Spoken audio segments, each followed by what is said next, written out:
Uma outra aplicação física do produto vetorial é o torque, né? O torque é um assunto bem badalado, eu acho que é mais abrangente no sentido das engenharias, porque teoria eletromagnética quem faz é só engenheiro elétrico. Agora, trabalhar com mecânica dos sólidos, todo mundo trabalha, né? Então, o torque tem a capacidade de gerar rotação e ele é um vetor, não é um escalar. E como ele é definido? O torque ele é definido como produto vetorial da posição pela força. Então, se eu tenho uma força de módulo 2 newtons, melhor, tem 3 forças de módulo 2 newton que atuam em uma partícula que está sobre o plano XY, num ponto P, dado pelo vetor R. Ou seja, essa partícula está lá no XY, você fez um plano cartesiano, está aqui ela, está aqui meu ponto P. A posição dessa partícula ela vai ser definida pelo vetor R, certo?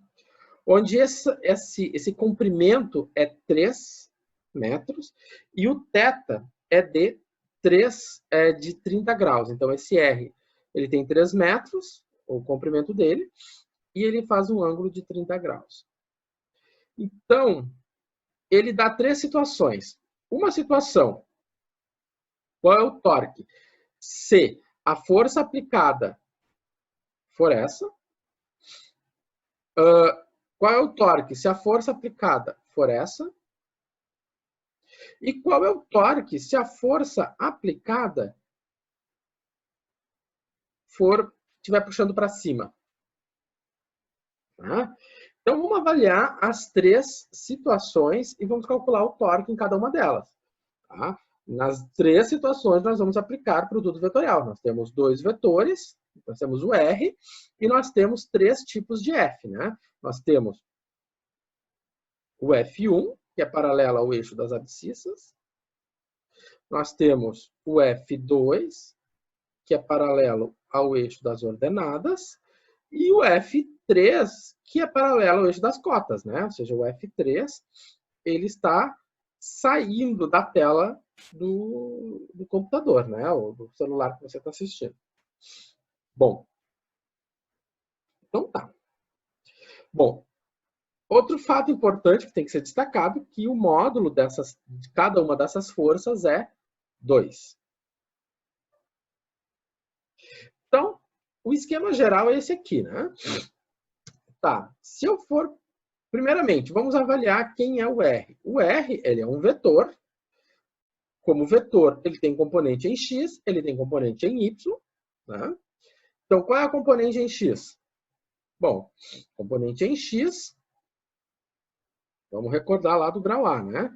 Componente em X, ela vem até aqui, né? Então, essa aqui é minha componente em X. A componente em X é adjacente ao 30. Então, se ela é adjacente ao 30, é 3 vezes cosseno de 30. Então, ficou 3 raiz de 3 sobre 2. Tá? E a componente em Y? Bom, a componente em Y é essa aqui. Ela é oposta ao ângulo de 30. Então, é 3 seno de 30. Então, meu vetor R é este aqui. Tá. Feita essa parte do R, ela é para todas as situações. Vamos olhar para o F. Se o F1 é paralelo ao eixo das abscissas, então, e o módulo dele é 2, né? Então o F1 é o vetor 2i. I é a direção das abscissas. Se eu for aplicar de forma nua e crua a definição de torque por produto vetorial, o que nós temos? Né? Nós temos o R que era quem?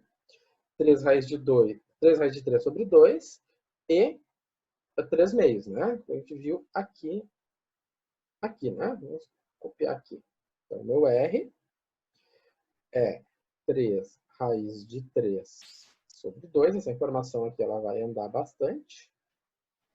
mais 3 meios.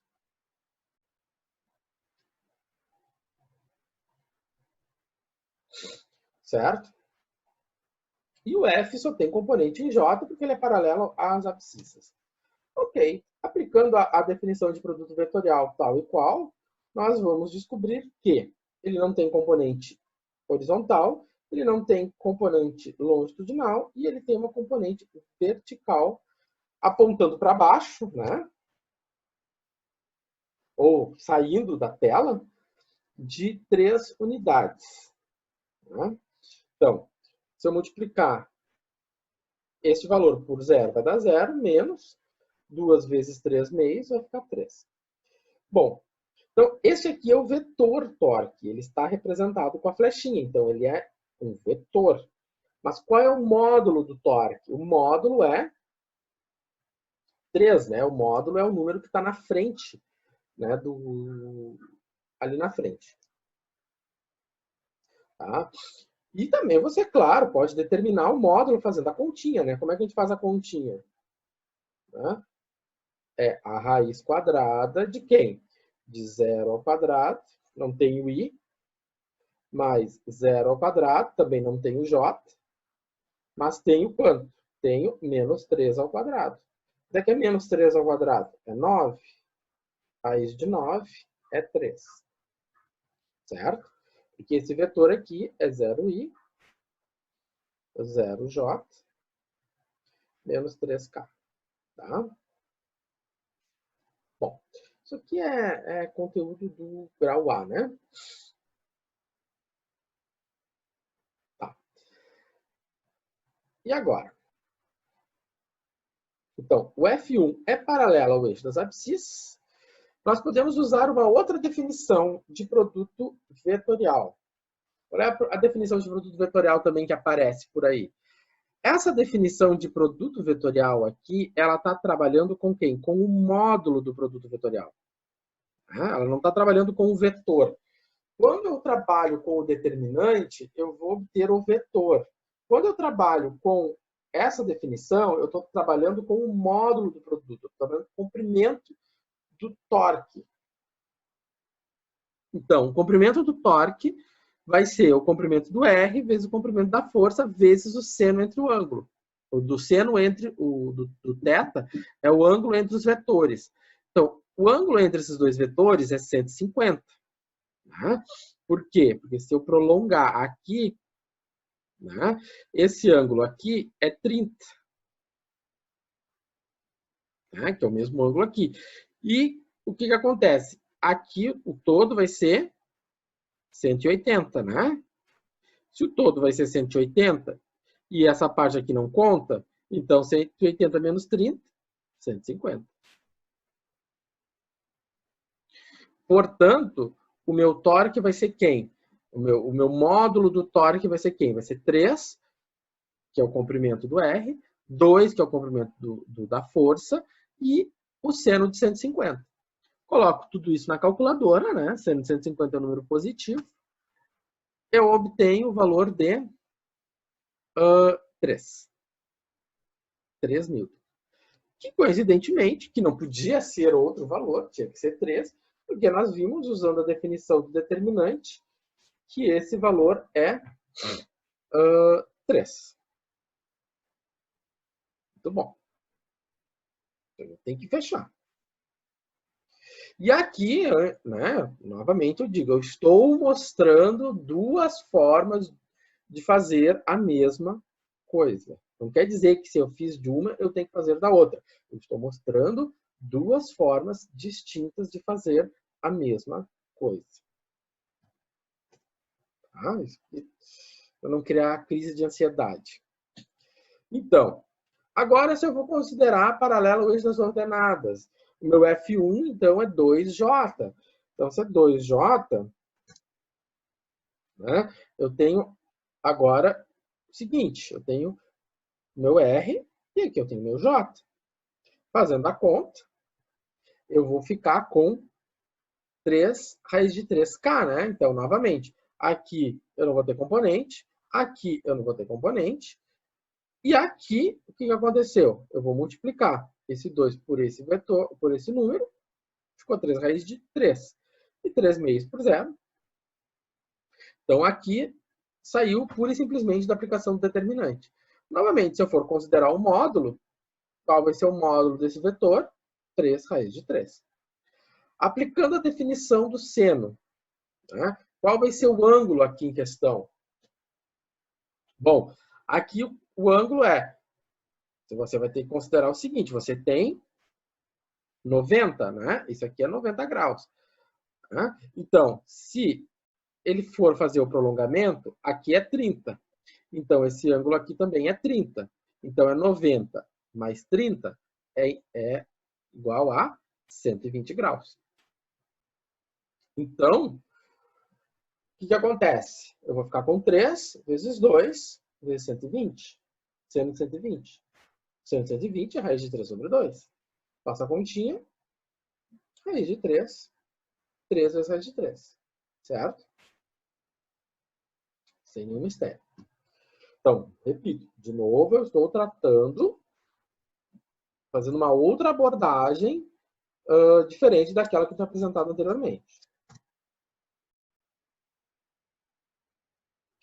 E por fim, se eu estou relacionando, se o meu F3 for, por exemplo, o eixo das cotas, como é que fica o torque? Bom, então, se for 2K, né, o que acontece?